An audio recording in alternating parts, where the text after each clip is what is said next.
Awalnya beliau nanya-nanya kalau misalnya sholat itu berapa rakaat gitu-gitu. Jadi saya bilang dalam hati saya sih, kan Dokter Isya kan Kristen ya, maksudnya dalam hati gitu, kok ngapain nanya-nanya gitu. Terus suatu saat beliau beneran ngasih tahu ke saya, katanya, "Bu, saya udah sadar," katanya gitu. Saya sampai nangis gitu, ya Allah gitu. Asyhadu alla ilaha illallah wa asyhadu anna Muhammadan Rasulullah.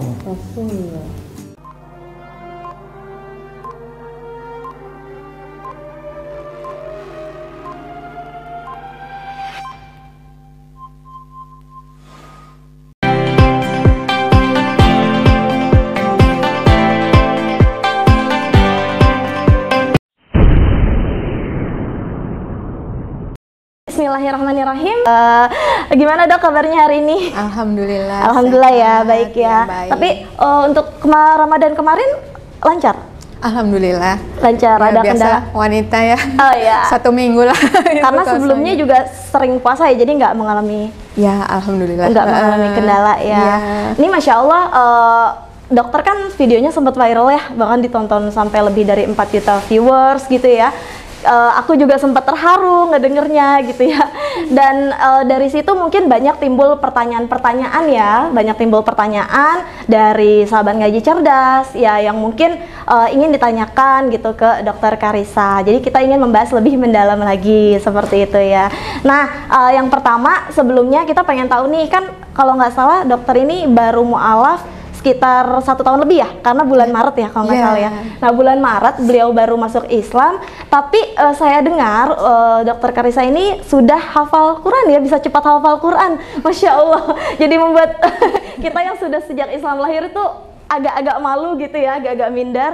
Tapi ini Dokter Karissa bisa cepat hafal Quran.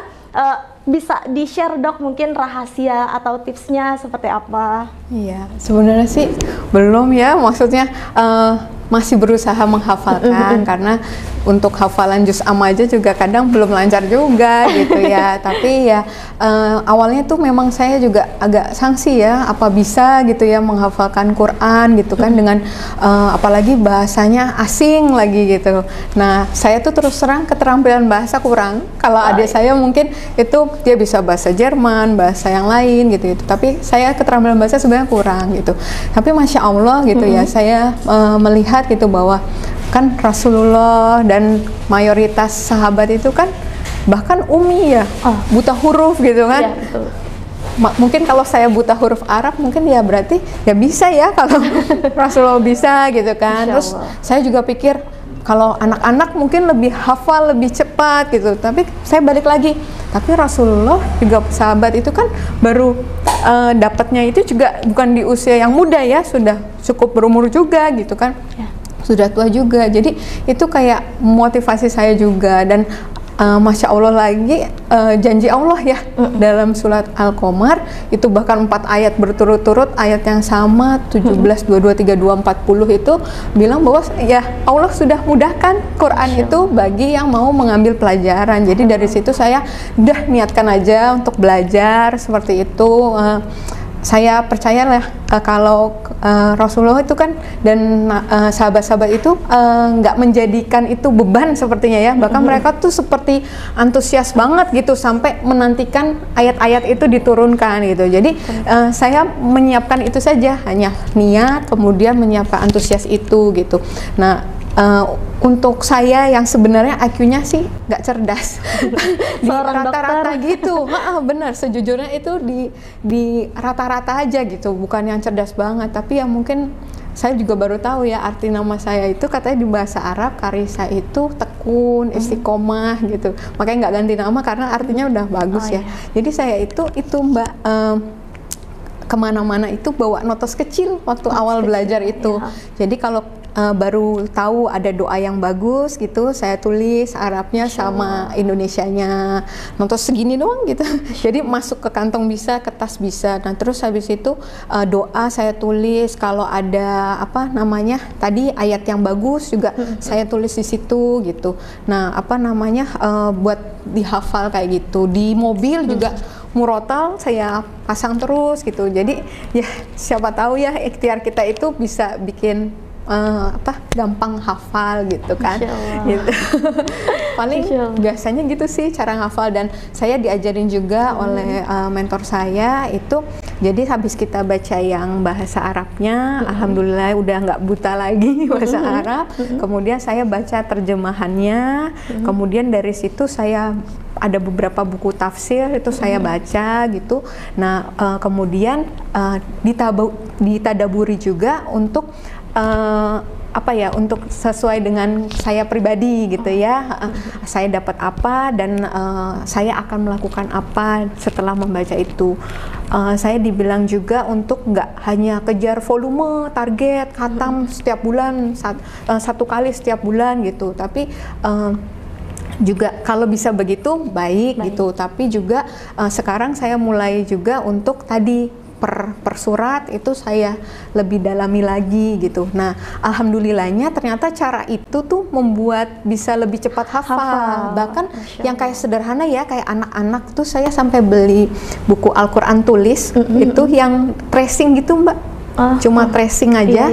Itu ternyata ngaruh juga untuk mempercepat hafalan ya gitu. Jadinya itu itulah mungkin semoga ini ya tangan kita waktu menuliskan, waktu kita tracing itu saya berdoa itu jadi saksi lah Allah, kalaupun saya belum bisa hafal nanti juga gitu ya, sampai saya dipanggil itu belum hafal, istilahnya ini tangan saya jadi saksi kalau saya berikhtiar untuk itu, karena kan dibilang hafalan kita itu yang menentukan tingkatan kita di surga. Betul gitu. Masa Allah kalau saya nggak hafal, saya mau ditaruh di mana gitu kan ya. Iya. Baik. Jadi Masya Allah ya, saya baru pertanyaan pertama aja udah kayak udah kayak makin malu nih, kayak gimana pertanyaan-pertanyaan selanjutnya ya, karena beliau itu sampai nulis-nulis di notes kecil ya, salah satunya ya. Masya Allah, motivasi banget. Terus trigger apa sih, karena kan ini kan Dokter Karissa pasti penuh perjuangan kan pada saat masuk Islam, pada saat menjadi seorang mu'alaf kayak gitu. Kalau boleh tahu tuh trigger apa sih, atau apa sih yang membuat dokter tuh kayak punya tekad kuat gitu untuk fix mu'alaf kayak gitu. Fix mu'alaf, terus ya udah, padahal itu banyak pertentangan pasti kan dari keluarga gitu ya. Mungkin ada ya tentangan dari sempat dari suami, dari mertua ya, dari adik bahkan ya. Itu gimana Dok? Apa sih sesuatu yang membuat dokter tuh fix masuk Islam, yakin dan teguh? Iya itu alhamdulillah ya. Istilahnya sampai yakin, sampai rela ngorbanin banyak hal ya. Iya, banyak sekali yang dikorbankan. Iya, kalau saya ingat-ingat itu ya gini, jadi saya itu setahu saya ya, risetnya Mu'alaf Center itu bilang kalau alasan mu'alaf itu ada 3 biasanya. 68% itu karena pernikahan, yang sekitar 20%-nya itu karena memang belajar dan mendapat keilmuan dari situ gitu. Dan yang terakhir itu sisanya kayak hidayah langsung, mungkin kayak yang dapat mimpi atau mungkin bernazar seperti itu. Nah, mungkin saya karena alhamdulillahnya masuk di golongan yang kedua, yang karena hasil dari belajar, yang mencari ilmu itu. Jadi waktu saya dalami Islam hari ke hari gitu ya, yang ada tuh saya makin kayak yakin gitu dengan akidah Islam ini gitu. Makin yakin, makin ini, jadinya ketika itu kayaknya saya nggak mau nukarkan dengan apapun ya, kayak nggak sebanding lah. Mau saya apa sih yang paling parah misalnya ya, saya tuh bayangin saya sebatang kara, saya misalnya kehilangan pasien-pasien saya misalnya, mungkin ya yang mungkin udah nggak terima saya seperti itu, atau saya mungkin kehilangan keluarga saya, kehilangan itu, tapi Masya Allah dengan kebenaran itu nggak sebanding gitu. Jadi itu yang kayak jadi modal saya untuk menghadapi tantangan-tantangan itu sih gitu. Kayak ya udah samina wa atona aja gitu kan. Kalau ini ya udah gitu. Terus sama satu hal lagi, saya itu selalu mencoba untuk husnuzon billah ya.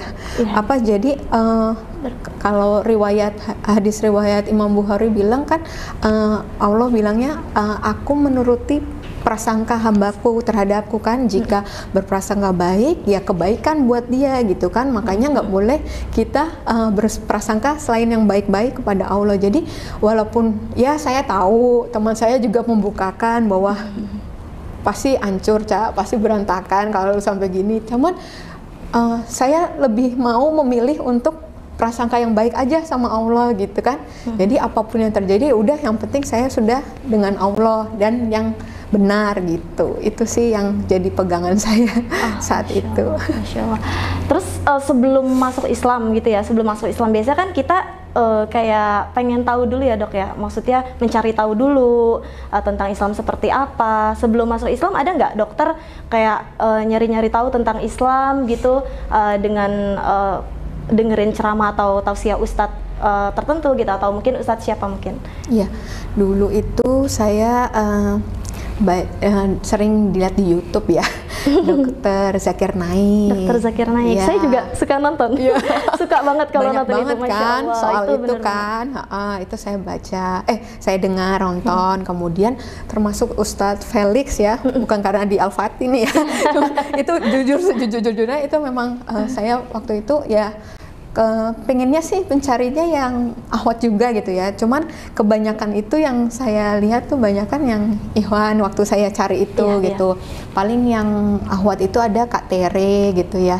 Nah itu saya perhatikan beliau. Kemudian kalau waktu untuk belajar tentang akidahnya, kemudian tata cara sholat sebagainya, saya yang kan biasanya kalau YouTube tuh ada sebelah-sebelahnya ada teman-temannya apa gitu ya, itu ya Ustadz Adi Hidayat, kemudian saya tahu dari Ustadz Felix ternyata yang mengislamkan itu yang membawa menuntun syahadat Ustadz Fatih Karim, itu saya baca terus ya lingkungan itulah ya. Kemudian kalau sejarah itu saya biasanya dengarkan Ustazah Oki ya, itu beliau ngomongin biografi atau sejarah tuh bagus, termasuk juga Ustadz Firanda itu juga kalau bahas biografi itu detail banget. Itu saya itu sih rata-rata itu baru berkembang setelah masuk Islam ya. Itu yang baru saya lihat sebelum dalemin banget Islam gitu. Masya Allah.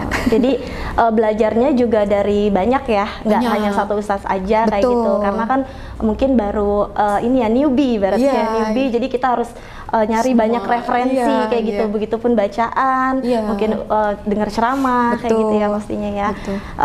Baik, sebelumnya kan dokter nih videonya viral tuh ya. Ini mewakili pertanyaan saya juga ya by the way. Jadi ini yang paling saya pengen tahu kayak gitu ya, dan mungkin sahabat ngaji cerdas juga ada beberapa yang mungkin belum paham kayak gitu ya. Sempat dokter itu menyebutkan bahwa ternyata Islam itu bukan hanya sekedar agama tapi sebagai ideologi. Nah, itu mungkin boleh dijelaskan tuh dok, seperti apa? Mungkin dari sahabat ngaji cerdas belum begitu paham, seperti itu boleh dijelaskan. Semoga nggak salah ya pernyataan saya itu. Nah, jadi gini, waktu saya sempat di pondok pesantren Mu'alafah yang di Sentul itu, kan pembinanya Umi Irina Handono. Nah, beliau itu prinsip pengajarannya itu saya memang nggak boleh dengan satu pengajar aja, misalnya dengan beliau saja gitu, tapi beliau mengundang beberapa ustazah untuk ngajar saya. Nah, kalau beliau kan spesialisasinya di kristologi ya, itu perbandingan agama. Kemudian saya diundang lagi ustazah lain yang terkait akidah, terus ada lagi yang nanti terkait fikih. Nah, ada satu lagi nih Bu Ustazah Busari namanya, itu beliau mengajarkan tentang syariah, siyasah, politik ya Islam, kemudian syakhsiyah Islam, kepribadian Islam. Nah, itu saya tertarik banget gitu ya. Saya selama ini melihat Islam tuh kayak beda ya, tapi saya nggak tahu bedanya tuh di mana gitu ya. Sampai saya akhirnya mempelajari itu dan seperti menemukan jawaban. Oh, itu sebabnya kenapa kok saya melihat Islam tuh berbeda. Jadi kalau pada umumnya agama pada umumnya itu mengurusinya hanya tentang ibadah, tentang akhirat gitu ya, tentang surga neraka gitu kan, kalau di Islam nanti ada pahala, ada ibadah seperti itu. Nah, Islam itu lebih dari sekedar itu gitu, dari akhirat, tapi juga memberikan pemecahan masalah untuk semua persoalan gitu. Habul minallah, terhadap Allah, terhadap diri kita sendiri, hablum minan nafsi, kemudian terhadap manusia yang lain, minanas ya. Nah, itu jadi lengkap juga, ada politik, ekonomi, sosial, budaya, pemerintahan, pendidikan juga diatur semua gitu ya. Masya Allah gitu ya. Yang duniawinya juga tuh lengkap banget, sempurna banget gitu. Dari bangun tidur sampai tidur lagi, dari lahir sampai meninggal ya kan, itu semua ada gitu loh. Kalau kamu gini, kalau ini gitu ya. Itu yang saya lihatnya, itu perbedaannya sih gitu. Jadinya di situ nggak ada yang seperti ini gitu ya. Memang benar kan, dalam Al-Quran juga disebutkan innad dina indallahi Islam gitu ya. Di Ali Imran ya, ayat 19 itu ya memang yang sesungguhnya agama yang diridhoi di sisi Allah ya hanya Islam gitu. Dan di Al-Maidah juga ayat 3 itu kan dibilang, pada hari ini Allah aku menyempurnakan agama ini bagi kalian gitu, memberikan nikmat pada kalian dan terhadap ya agama ini gitu. Jadi udah Masya Allah buat agama ini tuh sempurna banget gitu. Bahkan yang saat saya mencari kelemahannya gitu susah gitu. Even yang orang Islam mungkin sendiri masih agak nggak setuju atau pro kontra di misalnya ya poligami gitu ya, itu pun ketika saya dalami juga itu ternyata Masya Allah gitu ya gitu. Bahkan ternyata mungkin konsep poligami itu berbeda ya pada yang sekarang ini gitu kan. Poligami itu sebenarnya ada dua, poligini dan poliandri. Kita tuh agak salah kaprah gitu kan, bahwa sebenarnya yang laki-laki satu perempuannya lebih dari satu itu poligini gitu kan. Yang perempuannya satu laki-laki banyak poliandri gitu. Kalau poligami dua itu gitu.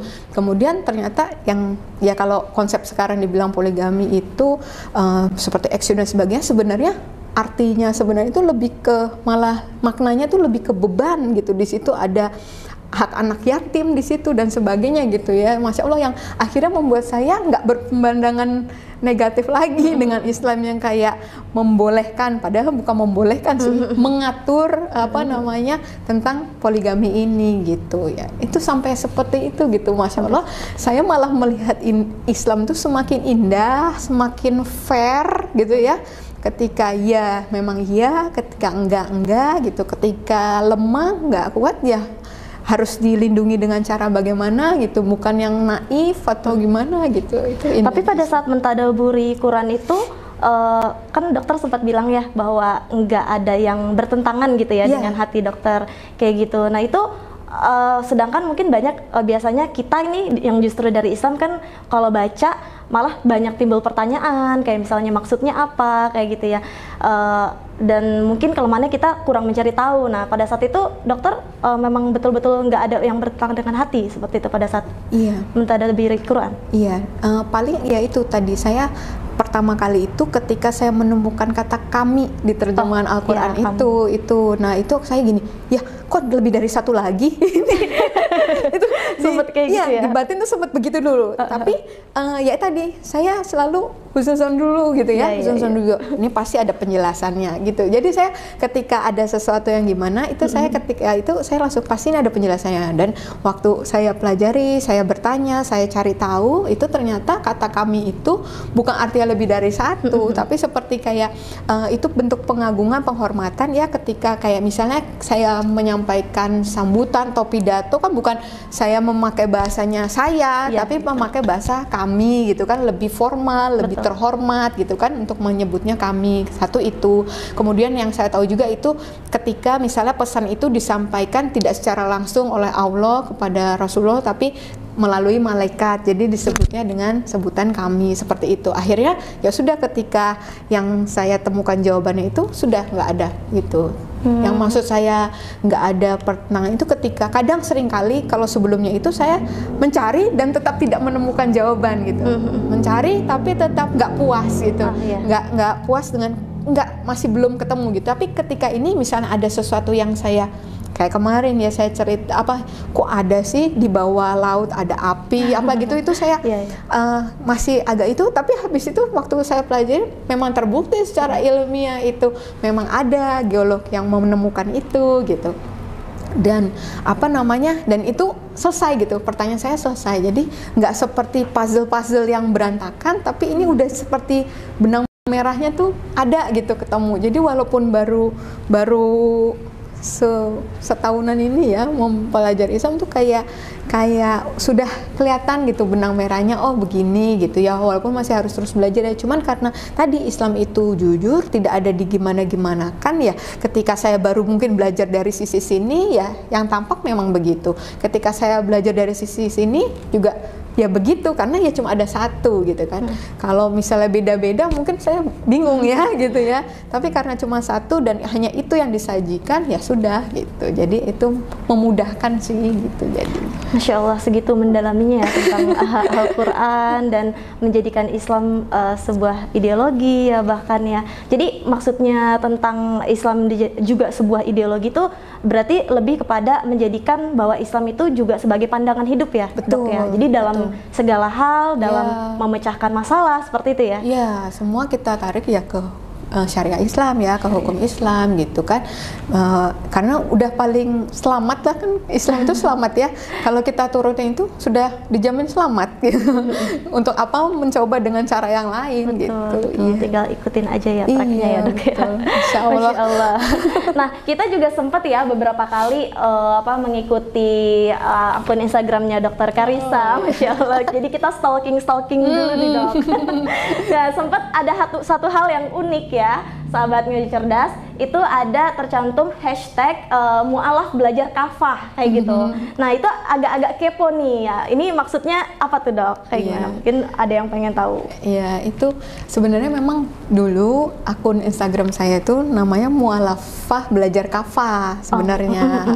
Cuman lama-lama kan saya berpikir, saya kan nggak mau ya dibilang mualaf terus ya, saya kan harus berkembang ya jadi seorang mukalaf ya gitu ya. Insya Allah ya. Insya Allah, Dok. Amin dulu aja ya kalau doa baik ya. Masih jauh itu kayaknya. Nah seperti itu. Nah akhirnya juga dulu sih awalnya itu saya yang saya tahu mualaf itu dalam bahasa Arabnya itu kan artinya berserah diri, tunduk, pasrah gitu. Nah terus habis itu saya juga tahu bahwa Islam tuh agama ilmu gitu ya. Dari untuk orang-orang yang diperuntukkan untuk orang-orang yang tadi mau berpikir mau mengambil pelajaran, orang yang berakal. Betul. Seperti itu. Nah terus makanya ada mu'alafah belajar kafah. Nah kafah itu ya seperti di Al-Baqarah 208 ya disampaikan juga kalau masuklah dalam agama ini secara keseluruhan, secara kafah gitu ya. Nggak bisa kita ngambil satu bagian lalu kita menolak bagian tertentu, kayak bagian yang lain gitu ya. Nah, prasmanan ya betul-betul. Nah itu, itulah yang cita-cita saya, doa saya mau jadi orang yang selalu memberi diri saya untuk tadi mengambil pelajaran, untuk belajar gitu, untuk bisa menjalankan Islam tuh secara keseluruhan. Itu sih waktu itu. Kemudian dengan perkembangannya itu kemudian juga sempat ada masalah segala macam. Akhirnya jadi sekedar nama Khadijah tadi, terus tanggal saya syahadat. Khadijah sih bukan saya ganti nama, cuman saya sangat mengagumi ya Ibunda Khadijah itu, dan insya Allah semoga bisa seperti meneladani beliau ya, itu yang jiwa raga hidupnya harta semua diserahkan untuk agama Allah ini gitu. Merinding saya dengernya. Terus sampai sekarang tapi yang membimbing Dr. Karissa siapa untuk gurunya? Secara langsung sih sementara ini ada 3 ya. Umi Irena Handono itu masih saya, kemudian Bunda Sri yang dari Mu'alaf Center, Bunda Sri Tarmizi, kemudian Kak Tere yang Mu'alaf juga itu. Mereka selalu yang keep in touch, yang selalu saling mengingatkan ya seperti itu gitu. Untuk kita selalu apapun yang kita lakukan tuh udah untuk mengharapkan ridho Allah saja gitu ya. Ketika kita juga belajar Quran gitu, atau mencari ilmu bukan untuk supaya dibilang orang yang berilmu ya, tapi untuk apa seperti itu, tapi kita misalnya ditolak sama Allah kan jangan sampai gitu ya. Jadinya lebih untuk mengingat itu sih. Jadi mereka menyadarkan bahwa yang penting cari ridho Allah itu aja gitu kan. Apa namanya, kalau udah ridho Allah ya udah semuanya kan nggak ada lagi yang dicari selain itu ya kan gitu. Berarti sama yang siapa, Bunda Sri ya? Bunda Sri itu Al-Quran. Kalau yang lainnya sampai sekarang sudah sampai tahap pada umumnya sama sih. Mereka prinsipnya adalah sebelum saya istilahnya, saya senang banget baca buku-buku itu kan. Itu maka betah banget waktu di pondok pesantren itu ada perpustakaannya Umi Irena tuh, itu kayak rasa pengen dihabisin gitu buku ya. Tapi ya itu memang saya diminta untuk fokus dulu ke dalam Quran gitu ya. Tetap ya saya bagi gitu, biasa dalam satu hari saya itu jam-jam saya selalu baca Quran setelah sholat fardu gitu. Tapi selebihnya di luar itu saya ada buku yang saya baca kayak gitu gitu. Jadi tetap dapat sih semuanya, termasuk hadis ya. Hadis kan sekarang juga hadis ya, sudah Quran, hadis Bukhari Muslim sih baru Bukhari Muslim aja. Nah itu seperti itu kita sengaja bagi sih, karena kalau nggak dibuat kayak gitu khawatirnya ya ada yang miss, ada yang nggak kita pelajarin gitu. Jadi saya sengaja kalau Quran itu setiap habis sholat fardu insya Allah ya, kalau nggak ada sama sekali halangan. Kemudian kalau yang buku, yang hadis itu di luar itu gitu. Pokoknya ada waktu kosong jangan disia-siakan lah. Karena saya ngejar kan, saya mengkecap yang dari lahir sudah muslim gitu kan. Saya baru di umur 37 ini, hampir 40 ini baru ini. Jadi banyak yang saya harus kejar kan? Gitu ya. Tapi ini sudah Masya Allah banget Dok. Masya Allah. Sampai kita tuh kayak yang mungkin sejak lahir ya sahabat Ngaji Cerdas pasti agak punya perasaan malu gitu. Berarti dokter itu tidak pernah melewatkan satu hari pun tanpa menuntut ilmu gitu.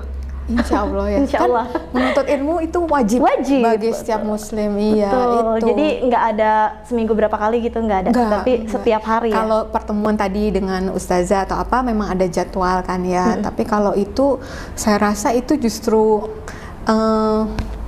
privilege-nya kita ya sebagai hamba Allah itu ya, kita bisa waktunya kita istilahnya dapat komunikasi sama Allah ya saat kita sholat dan saat kita membaca surat cintanya Allah itu ya. Al-Quran tuh buat saya tuh kayak ya surat cintanya Allah. Kan dibilang juga di mana tuh, di An-Nahl kalau nggak salah, An-Nahl 89 ya. Itu jadi Alkitab itu memang Allah turunkan untuk memberi jawab untuk setiap perkara gitu, untuk menjelaskan semua perkara. Jadi kalau kita bingung gimana gitu ya balik lagi ke Al-Quran. Kemarin juga mentor-mentor saya itu menjelaskan semua itu ada jawabannya di Al-Quran gitu. Saya suka nanya-nanya. Kalau sebenarnya kalau kita masih ada wudhu setiap mau sholat itu wudhu nggak sih? Ada di Quran gitu. Jadi saya tuh mungkin nggak langsung dikasih jawaban ya. Di situ saya jadi tertantang untuk belajarnya seperti itu. Jadi tertantang untuk mencari tahu gitu ya. Ada ya. Ada. Oh ya udah, berarti terlewat apa gimana kemarin tuh ya gitu.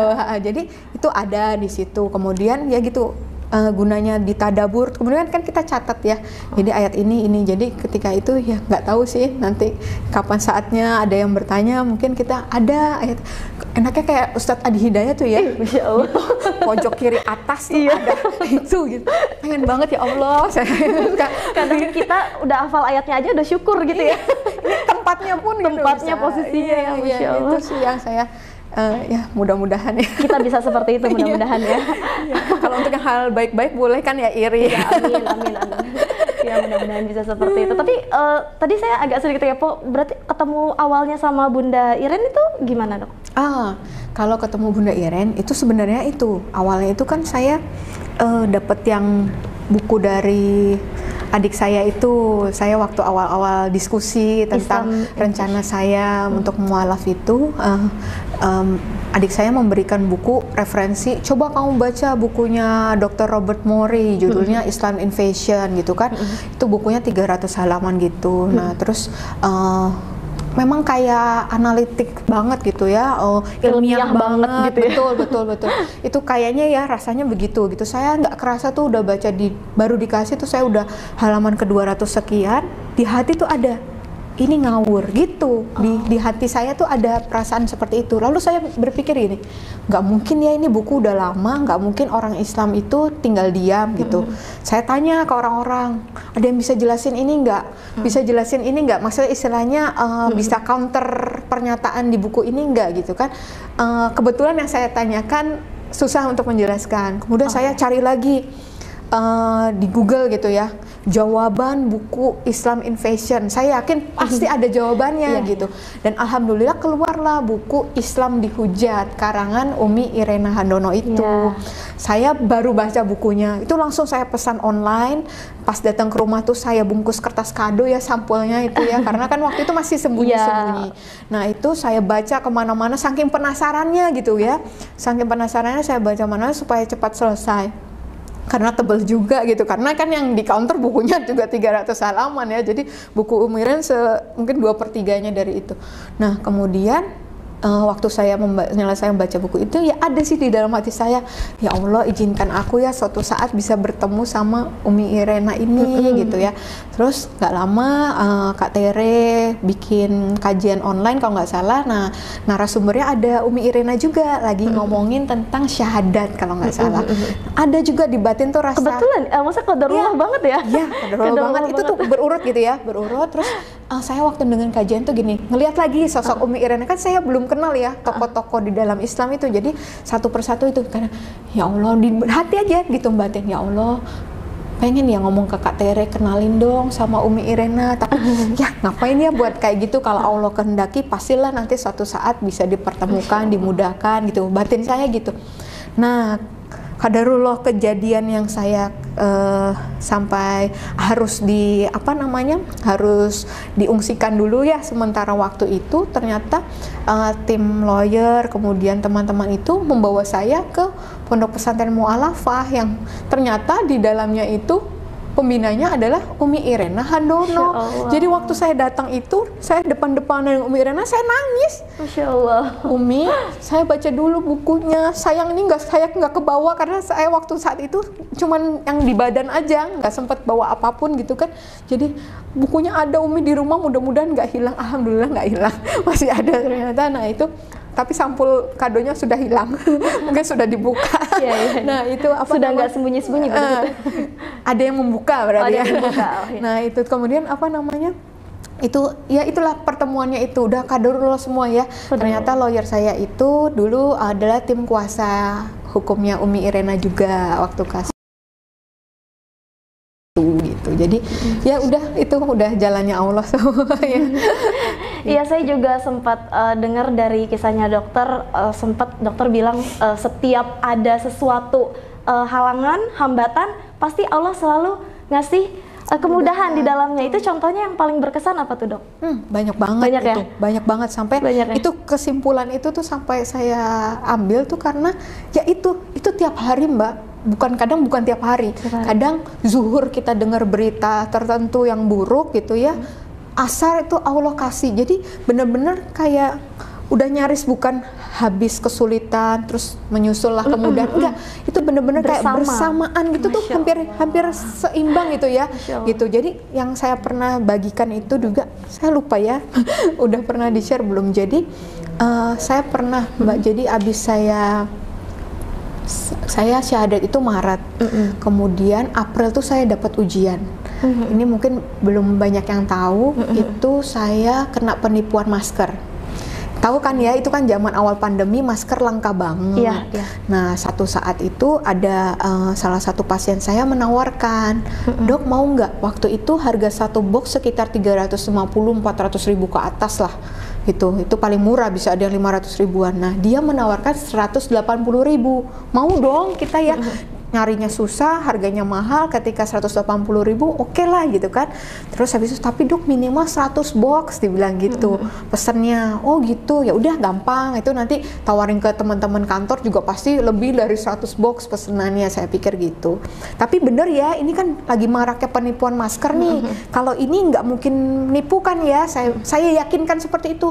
Iya dok, tenang aja, saya jaminannya, dibilang gitu. Apa namanya, kalau sampai ada apapun nanti uangnya kembali. Saya jaminannya dok, bahkan sama beliau dibuatkan surat sebagai segala macam.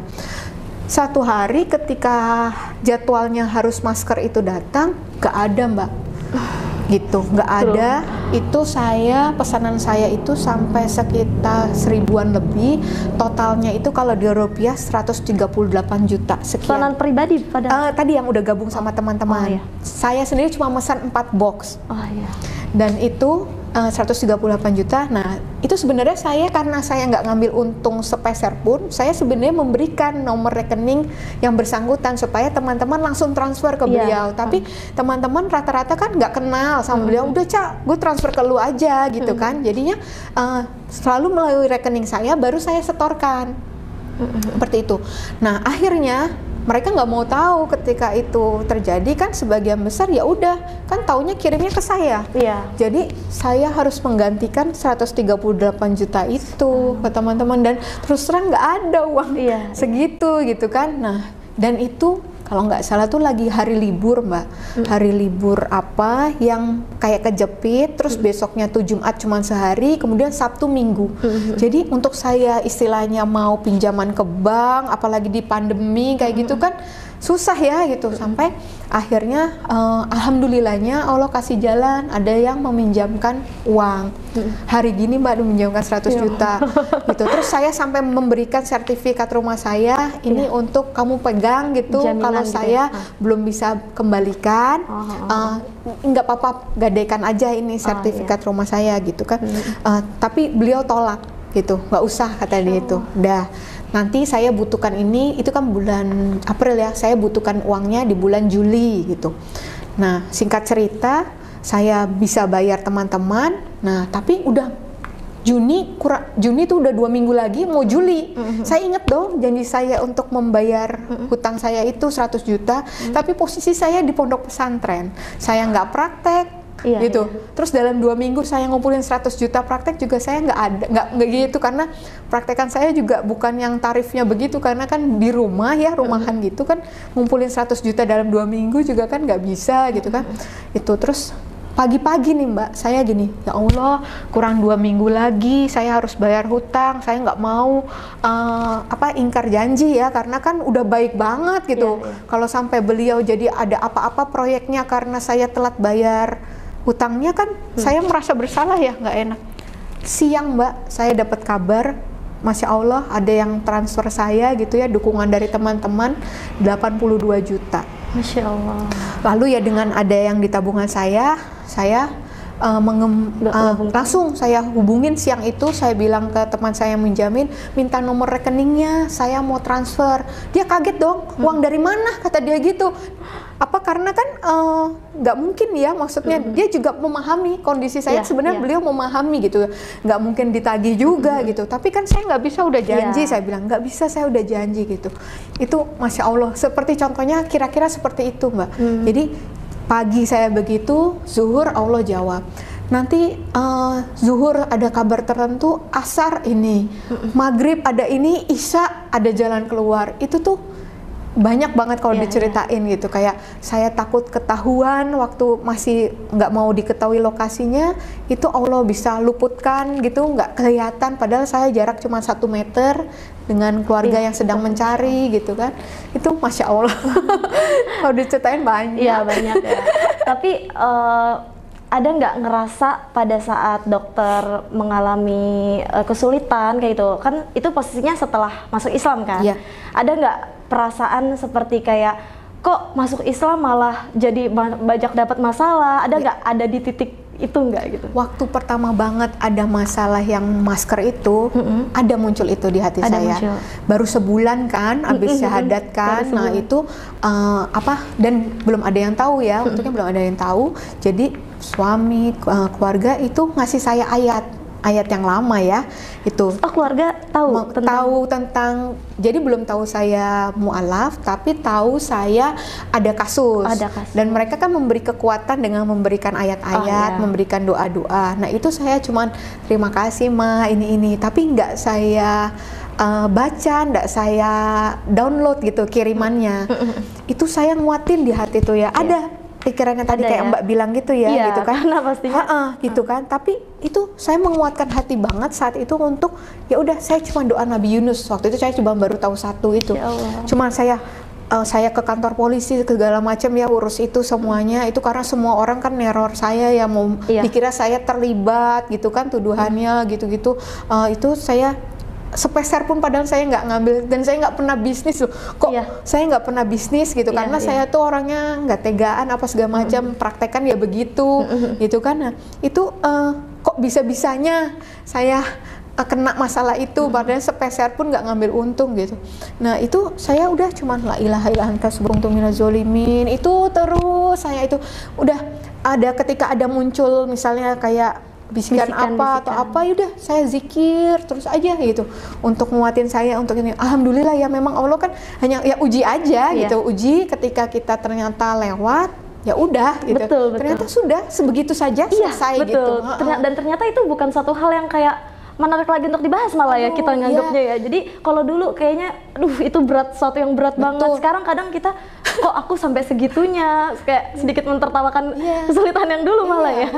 Nama baik kan Mbak, itu kan suatu nama baik. Saya sampai gini, ya ampun gue nggak pernah bisnis, sekalinya bantuin orang malah jadi begini gitu ya. Ini kalaupun saya kembalikan uang mereka pun, ketika saya nanti mungkin saya jualan atau apa, mungkin mereka udah hilang kepercayaan dengan saya kan. Tapi gini, saya balik lagi, ya udah, so what gitu. Kalau misalnya kalau orang udah nggak percaya saya lagi, kenapa? Jadi udah pasrah, udah sampai begitu. Tawakal kalau gitu. nama baik kamu jelek, ya udah gitu kan. Yang penting saya sama Allah, udah gitu aja. Udah, saya udah, apa sih yang terburuk gitu. Saya udah sampai mikir itu. Betul. Apa yang terburuk? Nggak sampai saya kehilangan Allah gitu. Ya udah gitu. Itu. Nah, bahkan ketika mantan saya tahu itu, bahkan keluarga itu bilang itu azab gitu, karena kamu mengkhianati yang dulu gitu, menjual agamamu yang dulu gitu ya. Itu seperti disebut seperti itu itu. Tapi ya masa kamu nggak nyadarin itu, sempat dibilang gitu gitu. Tapi itu di situ saya nggak melihat itu, saya kayak melihatnya enggak, itu hanya ujian aja gitu. Dan alhamdulillahnya dikasih lulus ya sama Allah gitu. Jadi benar-benar setelah bersama kesulitan itu langsung ada kemudahan ya. Jadi pertolongan Allah itu benar-benar amat dekat ya. Benar-benar nyata, apalagi buat Dokter Karissa yang pasti mengalami itu lebih benar-benar pengalaman yang sangat dahsyat gitu ya, rasanya kayak gitu. Nah,